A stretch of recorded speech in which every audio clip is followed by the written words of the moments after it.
ఉండవలసినటువంటి ప్రధానమైనటువంటి లక్షణం ఏంటంటే ప్రేమ.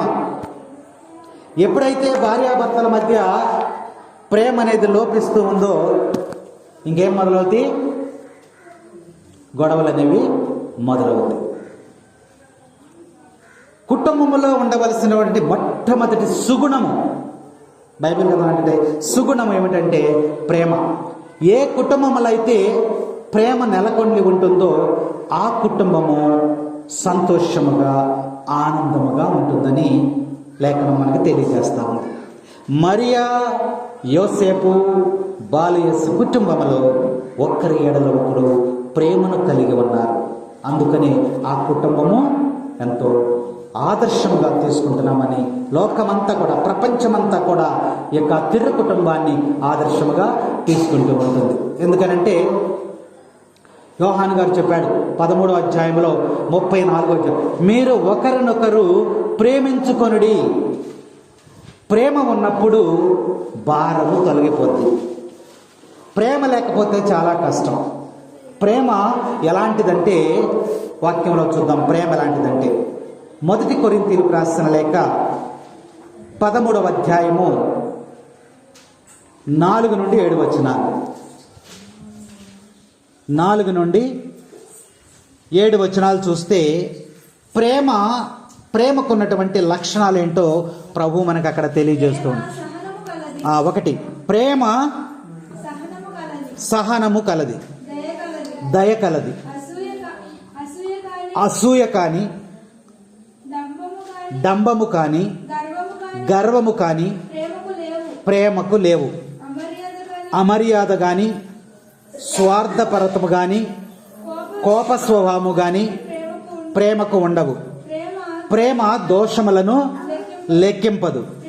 ప్రేమ కీడునందు ఆనందించదు, సత్యమునే ఆనందించును. ప్రేమ సమస్తమును భరించును. చాలు, ప్రేమకున్నటువంటి లక్షణాలు చూడండి. కాబట్టి నీలో ప్రేమ ఉన్నట్లయితే కుటుంబంలో ఏ తప్పు జరిగినా, ఏ విధమైనటువంటి జరిగినప్పుడు కూడా నీలో ప్రేమ ఉంటే అది నీకు భారముగా కనపడదు. ఒకవేళ నీలో ప్రేమ లేకపోయినట్లయితే అది నీకు చాలా భారంగా ఉంటుంది, భయంకరంగా ఉంటుంది. ఉదాహరణకి ఒక 25 కేజీల ఇసుక మూటని ఇక్కడి నుంచి కొండపాలూరు దాకా మోసుకెళ్ళమన్నాం అనుకోండి. నువ్వు మోసుకెళ్తావా? మోసుకెళ్తావు, అవసరమైతే మోసుకెళ్తావు.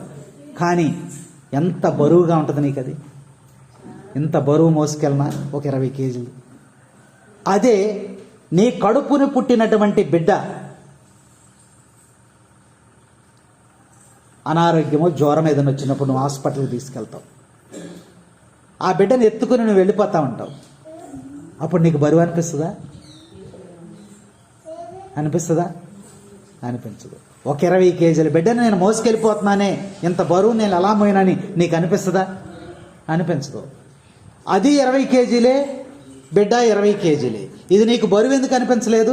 అది బరువు ఎందుకు అనిపించింది? ఈ బిడ్డ మీద నీకు ప్రేమ ఉంది. ఈ ప్రేమ వలన నీకు బరువు తెలియట్లేదు. కాబట్టి ప్రేమ అనేది సమస్తాన్ని కూడా నీకు తగ్గించి నీ భారాన్నంతా కూడా తగ్గిస్తుంది. అందుకని ప్రేమకు గర్వం ఉండదు. నీలో గర్వం ఉందంటే నీలో ప్రేమ లేనట్టే. నీలో స్వార్థం ఉందంటే నీలో ప్రేమ లేనట్టే. నీలో అమర్యాద ఉందంటే నీలో ప్రేమ లేనట్టే. నీలో కోప స్వభావం ఉందంటే నీలో ప్రేమ లేనట్టే. కాబట్టి ప్రేమకు ఇవేమీ కూడా ఉండవంట. అర్థం చేసుకుంటాం. మరియా యోసేపు బాలయస్సు కుటుంబంలో ప్రేమ ఉంది. కాబట్టి మన కుటుంబాలలో కూడా ఏముండాలి? ప్రేమను కలిగి ఉండాలని ఈరోజు తిరు కుటుంబం మనకి హెచ్చరిక చేస్తూ ఉంది. ఎక్కడైతే ప్రేమ ఉంటుందో, ఏ కుటుంబంలో అయితే ప్రేమ ఉంటుందో అక్కడ ఆనందము, సంతోషము ఉంటుంది. ప్రేమ ఎక్కడ పుట్టిందంట? దేవుని వద్ద నుండి ప్రేమ పుట్టింది. మొదటి యోహాను గారు రాసినటువంటి లేఖలో 4వ అధ్యాయంలో 7వ వచనములో దేవుడు మనకి తెలియజేస్తున్నాడు. ప్రియమైనటువంటి సహోదరి సహోదరులారా, ప్రేమ దేవుని నుండి పుట్టినది. ఎక్కడి నుంచి పుట్టింది? దేవుని నుంచి. దేవుడే ప్రేమను నేర్పాడు. నువ్వు ఇలా ప్రేమగా ఉండాలి అని దేవుని నుండి ప్రేమ పుట్టింది. కనుక మీరు పరస్పరము ఒకరినొకరు ప్రేమించుకొనుడి. కుటుంబంలో మీరేం చేయాలి? భర్త ఎడల, భార్య ఎడల, బిడ్డల ఎడల ఒకరినొకరు ప్రేమను కలిగి జీవించమని ఈరోజు తిరుకుటుంబం మనకు తెలియజేస్తూ ఉంది. చిన్న చిన్న విషయాలు జరుగుతూ ఉంటాయి కుటుంబంలో, వాటిని నువ్వు పట్టించుకోకూడదు. ఎందుకంటే నీ హృదయంలో ప్రేమ ఉంది. కాబట్టి వాక్యం మనకి చక్కగా హెచ్చరిక చేస్తూ ఉంది.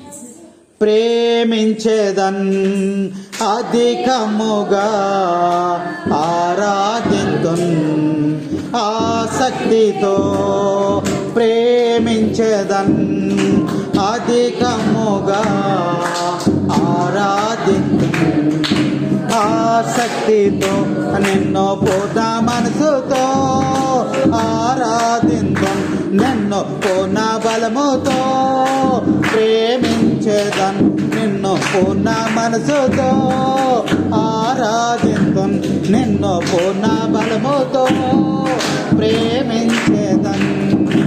ఆరాధన ఆరాధన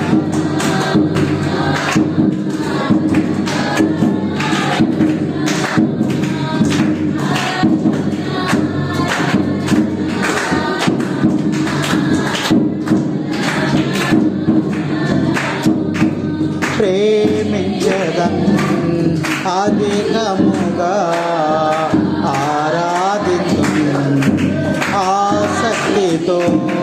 praise the lord, praise the lord, praise the lord. కుడి చేయొద్దండి. ప్రేమించేదన్ అధికముగా ఆరాధించున్ ఆసక్తితో. ప్రేమ ఏముండాలి? కుటుంబంలో ప్రేమ ఉండాలి. అది కానీ మీరు మరిచిపోయినట్లయితే జీవితం అంతా కూడా, కుటుంబం అంతా కూడా అల్లకల్లాలం అయిపోతుంది, చిందర బందర అయిపోతుంది. నీకెన్ని సమస్యలు అన్నారాని, ఎంత శోధన అన్నారాని, ఎన్ని బలహీనతలు అన్నారాని, ఎన్ని ఆపదలు అన్నారాని, నువ్వు కోల్పోకుండా ఉండవలసింది ఏంటంటే ప్రేమ. అది మరియ తల్లి, యోసేపు, బాలయేసు కుటుంబంలో మనము చూస్తూ ఉన్నాం. ఈ కుటుంబాన్ని మనం ఈరోజు జ్ఞాపకం చేసుకుంటూ ఆ కుటుంబాన్ని ఆదర్శముగా, మనకెప్పుడు ఏ సమస్య ఉన్నప్పుడు కూడా ఆ ప్రేమను మర్చిపోకూడదని పండుగ మనకి ఈరోజు తెలియజేస్తూ ఉంది. ఆ రెండవ లక్షణం ఏమిటంటే కుటుంబంలో ఉండవలసినది ఐకమత్యం. భర్త ఒక దారి, భార్య ఒక దారిగా ఉన్నప్పుడు బిడ్డలు ఎలా ఉంటారమ్మా? వాళ్ళు మూడవ దారిలో ఉంటారు. భర్త ఒక దారి, భార్య ఒక దారి, బిడ్డలు ఒక దారిలోనికి వెళ్ళిపోతారు. చూస్తున్నాం, మనం చాలా కుటుంబాలు చూస్తున్నాం. ఎప్పుడైతే భర్త, భార్య, బిడ్డలు ఐకమత్యముగా ఉంటారో, పొరుగువారు, సంఘము అది పక్కన పెట్టండి. ముందు ఐకమత్యం అనేది ఎక్కడ ఉండాలి? మన కుటుంబంలో ఉండాలి. ముందు ఈ కుటుంబంలో ఐక్యత ఉంటే, ఒక గీత రచయిత సినిమా పాట రాశాడు. రచయిత ఏంటి? కలిసి ఉంటే కలదు సుఖం. కలిసి ఉంటేనే ఆ కుటుంబంలో ఆనందం, సంతోషం. కాబట్టి మరియా, యోసేపు, బాలయేసుల యొక్క ఐకమత్యము అన్ని మనము ఆదర్శముగా తీసుకోవాలి. కుటుంబంలో ఎవరుంటారు? అమ్మ, నాన్న, బిడ్డలు, ఇంకా ఉంటే అత్త, మామ, అవునా? లేదా పిన్ని, బాబాయ్, అన్నయ్య, వదిన, తమ్ముడు, మరదలు. ఇవే కదా మన కుటుంబాల్లో ఉండేవి. కాబట్టి కుటుంబాల మధ్య మనం ఏముండాలంటే, వీళ్ళందరూ కూడా ఎక్కడి నుంచి వచ్చారు? అన్నయ్య ఉన్నాడు, అన్నయ్యకి వచ్చినటువంటి భార్య వదిన ఎక్కడి నుంచి వచ్చింది? బయట నుంచి వచ్చింది. బయట నుంచి వచ్చినప్పుడు ఆమెకు అక్కడ కొన్ని లక్షణాలు, ఆ కుటుంబ లక్షణాలు, ఆ వాతావరణ లక్షణాలు, లేదా ఆమె ఇష్టాలు, లేదా ఆమె యొక్క అభిరుచులు వేరువేరుగా ఉండవచ్చు. మన అభిరుచులు వేరువేరుగా ఉండవచ్చు. ఈ కుటుంబంలో మనకు వచ్చిన తర్వాత ఒక్కరినొక్కరు ఏం చేయాలి? ఒక్కరి అభిరుచులను ఒక్కరినొకరు అర్థం చేసుకొని ఐకమత్యముగా ఉండాలి. కొత్తగా వచ్చినటువంటి ఆ యొక్క కోడలుగా అత్తమామలు ఆలోచనలు వేరుగా ఉండవచ్చు, ఆ బిడ్డ యొక్క ఆలోచనలు వేరుగా ఉండవచ్చు. కాబట్టి ఒకరిని ఒకరు అర్థం చేసుకొని వారందరూ కలిసి ఐకమత్యముగా ఉన్నప్పుడే ఆ కుటుంబము చాలా సంతోషముగా ఆనందముగా ఉంటుందని వాక్యం మనకి హెచ్చరిక చేస్తూ ఉంది. కాబట్టి ఈ వాక్య భాగంలో మనం చూసినట్లయితే మరి ఈరోజు తిరుకుటుంబం మనకి చెప్పేది ఏంటంటే మరి ప్రేమను కలిగి ఉండండి, ఐకమత్యము కలిగి ఉండండి వాక్యం మనకి హెచ్చరిక చేస్తూ ఉంది. ఐకమత్యం గురించి మీకు చెప్పాలంటే పావురాల గురించి మీకు తెలుసు. ఒక వేటగాడు వచ్చి వలైసేసాడు, అక్కడ నూకలేసి నూకల మీద వలైసేసాడు. పావురాలన్నీ వచ్చినాయి. అక్కడికి వచ్చి ఒక పావురం చెప్పింది, ఆ పావురాల గుంపులో ఒక పావురం చెప్పింది. ఏమని చెప్పిందంటే, ఇంత ఆహారం మనకు ఒకే చోట దొరకదు, అక్కడ ఆహారాన్ని వెతుక్కోవాలి మనం. ఒకే చోట ఇంత ఆహారం దొరికిందంటే ఇందులో ఏదో మోసం అనేది ఉంది, ఇందులో ఏదో మోసము ఉంది. కాబట్టి మీరు వెళ్ళొద్దు, ఆలోచన చేయండి అని ఆ యొక్క కుటుంబంలో ఉన్నటువంటి ఆ పావురాల కుటుంబంలో ఉన్నటువంటి పెద్ద పక్షి చెప్పింది. అయినా మాట వినలా. నువ్వు అలాగే చెప్తావు అని చెప్పి ఆ పావురాలన్నీ కూడా ఆ వాళ్ళకి వచ్చేసి ఒక్కసారిగా వచ్చేసి ఆహారాన్ని తినేసినాయి. ఎందులో నిమగ్నమై ఉన్నాయి? ఆహారం తినటంలో నిమగ్నమై ఉన్నాయి. ఆ తింటాక అటు ఇటు కదిలి చక్కగా ఆహారాన్ని నూకలన్నిటిని కూడా తినేసినాయి. ఈలోపు కాళ్ళన్నీ కూడా ఎక్కడ చిక్కిపోయినాయేమో వాళ్ళలో చిక్కిపోయినాయి. ఈలోపు వేటగాడు వస్తున్నాడు, ఒక మనిషి వస్తున్నప్పుడు పక్షులన్నీ అందులో పడిపోయి మనకు దొరుకుతున్నాయని గబగబా పట్టుకోవటానికి వస్తున్నాడు. వాడే సైతాన్ వచ్చాడు. వస్తామండగా ఆ పక్షి చూసింది, ఇదిగో నేను చెప్తే మీరు వినలేదు, అదిగో వేటగాడు వస్తున్నాడు, వెళ్ళిపోదాం పదండి అన్నప్పుడు ఎవరి కాళ్ళు ఎగురుతుంటే కాళ్ళు రాట్ల వల్ల పట్టేసింది. ఏం చేయాలి ఇప్పుడు? అప్పుడు పావురం చెప్పింది, ఐకమత్యము మనలో ఏముండాలి? ఐకమత్యం ఉండాలి. అందరము కలిసి ఒకేసారి రెక్కలు ఆడించండి. ఒక్కొక్క చాట కాదు. మనం చప్పుళ్ళు కొడతామే, చప్పుళ్ళు కొట్టండి అన్నప్పుడు ఒక్కోళ్ళు ఒక రకంగా కొడతారు. ఆ శృతి ఎలా ఉంటుంది? వినటానికి చాలా ఘోరంగా ఉంటుంది. అందరూ ఒకేసారి కొట్టాలి, చప్పట్లు కూడా. ఆ ధ్వని వినటానికి చాలా ఆనందంగా ఉంటుంది. ఆ పక్షి కూడా చెప్పింది, మీరందరూ కూడా ఒకేసారి రెక్కలాడించండి అని పెద్ద పక్షి చెప్పినప్పుడు అప్పుడు వెంటనే ఒకేసారి ఆడించినప్పుడు వలతో సహా లేచి వెళ్ళిపోయినాయి. Praise the lord, praise the Lord. ఐకమత్యమే మహా బలం. కాబట్టి కుటుంబంలో ఉన్నటువంటి వ్యక్తులు చిన్న చిన్న పొరపాట్లు ఉండొచ్చు, చిన్న చిన్న తప్పులు జరగవచ్చు, చిన్న చిన్న విభేదాలు రావచ్చు. అంత మాత్రాన వారి మధ్య దాని మాట నేనెందుకు వెళ్ళాలి, వీడి మాట నేనెందుకు వెళ్ళాలి, ఆమె మాట ఇట్లా అనుకోకూడదు. ఐకమత్యము కలిగి జీవించినప్పుడు ఆ కుటుంబము వర్ధిల్లుతుంది. దేవుని యొక్క ఆశీర్వాదాలు ఆ కుటుంబాల మీదకి వస్తాయని చెప్పి ఈరోజు తిరుకుటుంబ పండుగ మనకి తెలియజేస్తూ ఉంది. కాబట్టి ప్రభునందు ప్రియ సహోదరి సహోదరులారా, ఈరోజు తిరుకుటుంబ పండుగ మనకు హెచ్చరిక చేస్తూ ఉంది ఏంటంటే కుటుంబంలో ప్రేమ ఉండాలి, ఐకమత్యం ఉండాలి. మూడవదిగా చూసినట్లయితే ప్రోత్సాహం ఉండాలి. కుటుంబంలో ఏముండాలమ్మా? ప్రోత్సాహం ఉండాలి. ఒకరినొకరు ప్రోత్సహించుకోవాలి. కుటుంబంలో మరియా, యోసేపు, బాలయేసు వీళ్ళు ఒకరినొకరు ప్రోత్సహించుకున్నటువంటి వ్యక్తులు. అలాంటి ప్రోత్సాహము మన కుటుంబంలో ఉండాలి. మన కుటుంబాలను మనం జాగ్రత్తగా పరిశీలించినట్లయితే భార్య, మరి నేను ఈ కోర్సు ఇంకా చదువుకుంటానంటే, పెళ్ళి అయిపోయిందిగా నీకు వద్దులే ఇంకా చదువులా పోడా అని నువ్వు నిరుత్సాహపరచకూడదు. అయ్యా నేను ఇక్కడ టైలరింగ్ చేసుకుంటాను, నాకు ఒక మరి ఈ పక్కన నేను ఒక చక్కని ఏర్పాటు చేసి టైలరింగ్గా పోడా, నువ్వు దాంతో సంపాదించేది అని నిరుత్సాహపరచుకోడు. ఒక వ్యక్తి యొక్క అభిరుచి ఏమిటని తెలుసుకున్న తర్వాత అది సాధ్యపడితే అది చేయటానికి భార్యను నీవు ప్రోత్సహించాలి, భర్తను నీవు ప్రోత్సహించాలి, బిడ్డలను నీవు ప్రోత్సహించాలి. మనకున్నటువంటి ఆ స్తోమతను బట్టి తన యొక్క అభిరుచులను ఒకరు ఏం చేయాలంటే ప్రోత్సహించాలి. ఆ ప్రోత్సాహం అనేది ఏ కుటుంబంలో అయితే ఉంటుందో ఆ కుటుంబంలో ఆనందము, సంతోషం ఉంటుందని ఈ తిరుకుటుంబం మనకి హెచ్చరిక చేస్తూ ఉంది. కాబట్టి పరిశుద్ధ గ్రంథం మనకి తెలియజేస్తూ ఉంది. ఉపదేశకుడు 3వ అధ్యాయం 1-6 వచనాలు చూసినట్లయితే కుటుంబ సభ్యులను అందరినీ కూడా మీరు ప్రోత్సహించండి. అన్నింటికి ఒక సమయం ఉన్నది. ఆ సమయాన్ని బట్టి మీరు కుటుంబాన్ని ప్రోత్సహించండి అని చెప్పి వాక్యం మనకి హెచ్చరిక చేస్తూ ఉంది. కానీ బిడ్డలను ప్రోత్సహించేటువంటి విషయంలో మనము ఏమాత్రము కూడా వెనకడకూడదు.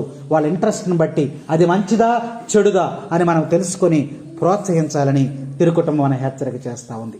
4వ లక్షణం ఏంటంటే క్షమాపణ. 4వది ఏంటి? కుటుంబంలో ఉండవలసినటువంటిది క్షమాపణ. తప్పు చేయటం అనేది మానవ సహజం. అది తెలియకుండానే ఒక్కొక్కసారి తప్పులు మనం చేస్తూ ఉంటాం. ఉదాహరణకి మనకి బాగా అర్థం అవ్వాలంటే నేను ఒక చిన్న ఉదాహరణ మీకు తెలియజేస్తా. మనం విజయవాడ షాపింగ్ చేస్తాకి వెళ్ళినప్పుడు ఒక ఫుట్ రెస్ట్ని మనం తీసుకుంటాం. కొత్త ఫుట్ రెస్ట్లు వస్తున్నాయి. ఇప్పుడు కాళ్ళు తుడుచుకునేటువంటి మ్యాట్ని మనం కొంటాం. అది తెచ్చి ఎక్కడేస్తాం? మనం గుమ్మం దగ్గర వేస్తాం. అవునా? గుమ్మం దగ్గర వేస్తాం. మనం ఇంటిలోనికి వచ్చినప్పుడు బయట తిరిగి అటు ఇటు వచ్చినప్పుడు మనం కాళ్ళు ఎక్కడ తుడుచుకుంటున్నాం? మ్యాట్కి తుడుచుకుంటున్నాం. తుడుచుకున్నప్పుడు ఏది మురికి అవుతుంది? మ్యాట్ మురికైపోతుంది. మ్యాట్ మురికైపోవటంలో దాని ప్రమేయం ఏమన్నా ఉందా? దాన్ని మురికి చేసింది ఎవరు? మనమే. అలాగే మనకు తెలియకుండానే ఒక్కొక్కసారి మనలో తప్పులు జరుగుతూ ఉంటాయి. ఇప్పుడు మ్యాట్ని ఇది మురికైపోయింది కదా అని దీన్ని పారసేతమా? మ్యాట్ నువ్వు ఎందుకు మురికి చేసుకున్నావు నువ్వు అంటామా? అనం. ఆ మురికి మన వల్లనే అయింది, దాని ప్రమేయం లేదు. ఇప్పుడు ఆ మ్యాట్ని ఏం చేయాలి? మనమే తీసుకెళ్ళి దాన్ని శుభ్రం చేసి మరలా అక్కడ వేసుకుంటాం. అవునా? అలాగే మనము తెలుసో తెలియకో కొన్ని తప్పులు కుటుంబంలో జరుగుతూ ఉంటాయి. భార్య ఎడల, భర్త ఎడల, బిడ్డల ఎడల తప్పులు జరుగుతూ ఉంటాయి. దాన్ని ఏం చేయాలంటే మనము క్షమించాలని తిరుకుటుంబం మనకి తెలియజేస్తూ ఉంది. తిరుకుటుంబంలో క్షమాపణ ప్రధానమైనటువంటి లక్షణముగా ఉందని వాక్యం మనకి తెలియజేస్తుంది. ఎన్ని ఇబ్బందులు వచ్చినా, ఎన్ని గొడవలు వచ్చినా, ఎన్ని సమస్యలు వచ్చినా ప్రార్థన చేయటం ద్వారా వాటన్నిటిని కూడా నువ్వు పరిష్కరించుకోవాలి. ఎప్పుడైతే నీలో ఆవేశం ఉందో, ఎప్పుడైతే నీలో కోపం ఉందో, ఎప్పుడైతే నీలో ప్రేమ లోపించిందో అప్పుడు క్షమించలేము.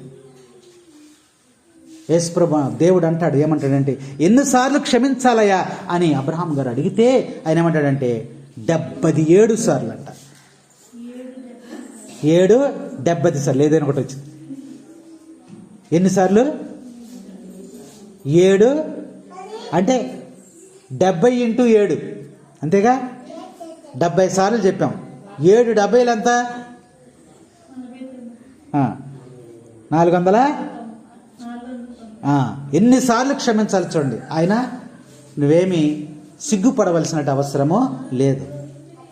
ప్రభు మనకి చెప్తున్నాడు. అందుకనే లోకా శుభవార్త 4వ అధ్యాయము 42వ వచనంలో యేసు ప్రభుకి శోధన వచ్చినప్పుడు, యేసు ప్రభుకి కష్టం వచ్చినప్పుడు, యేసు ప్రభుకి బాధ వచ్చినప్పుడు, యేసు ప్రభుని నిట్టూర్చినప్పుడు, యేసు ప్రభువు శ్రమలు వచ్చినప్పుడు ఆయన ఒంటరిగా వెళ్ళి ప్రార్థన చేసుకునేవాడంట.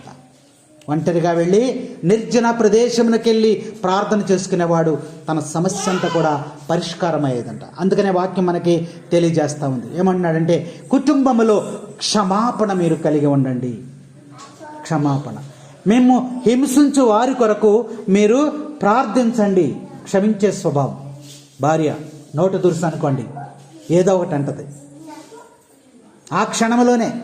తర్వాత భర్త అంటే ప్రేమ లేకుండా ఏముండదు. ఆమెను విసిగించటం వలన, తనకు కావలసినటువంటి సమకూర్చపోవటం వలన ఆమె ఆ కోపములో మానవ బలహీనత బయటపడిపోయి ఏదో ఒకటి అంటది. అన్నప్పుడు వెంటనే నువ్వు కూడా ఏదో ఒకటి అనేసావు, ఏదో ఒకటి చేసేసో, లేకపోతే కొట్టో ఏదైనా చేసావు అనుకో, ఏమైపోద్ది? కుటుంబము చిన్నాభిన్నమైపోద్ది. అందుకనే నువ్వు క్షమాపణ కలిగి కొన్ని రోజులు పోయిన తర్వాత, అయ్యో నా భర్తను నేను ఎలా అన్నానే, నా భార్యను నేను ఎలా అన్నానే, కొద్దిగా ఓపిక పడితే సరిపోయేది కదా అనేటువంటిది మనసులో కలుగుద్ది. అందుకనే క్షమాపణ అనేటువంటిది కుటుంబంలో ఉండాలని ఈ తిరుకుటుంబము తెలియజేస్తూ ఉంది. ఇక 5వ అంశం ఏంటంటే ప్రార్థన. కుటుంబంలో ఏముండాలి? ప్రార్థన ఉండాలి. ఎక్కడైతే కుటుంబము కలిసి ప్రార్థన చేస్తూ ఉందో ఆ కుటుంబము నిత్యము వర్ధిల్లుతుందని వాక్యం మనకి హెచ్చరిక చేస్తూ ఉంది. కాబట్టి ప్రార్థన ప్రార్థన ప్రార్థన ప్రార్థన, ప్రతి విషయంలో కూడా ప్రార్థన. కుటుంబ ప్రార్థన కొర్నేలు గారు చేశారు. కుటుంబ ప్రార్థన. కుటుంబ ప్రార్థనలో నువ్వు ఏమి అడిగినను నేను నీకు చేస్తానని ప్రభు వాగ్దానం చేశాడు. ఆయన వాగ్దానం చేసి నెరవేర్చేటువంటి దేవుడే తప్ప మరిచిపోయేటువంటి దేవుడు కాదని యొక్క వాక్యం మనకు చక్కగా బోధిస్తూ ఉంది. కాబట్టి ప్రభునందు ప్రియ సహోదరి సహోదరులారా, వాక్యం మనకు బోధిస్తూ ఉంది. యెహోషువ గ్రంథం 24వ అధ్యాయం 15వ వచనం చూస్తే, నేనును నా కుటుంబమును యావేను మాత్రమే ఆరాధింతుము. నేనును నా కుటుంబము యెహోవాను మాత్రమే ఆరాధింతుము అన్నారు. కాబట్టి మనము, మన కుటుంబము ఆ యొక్క దేవాతి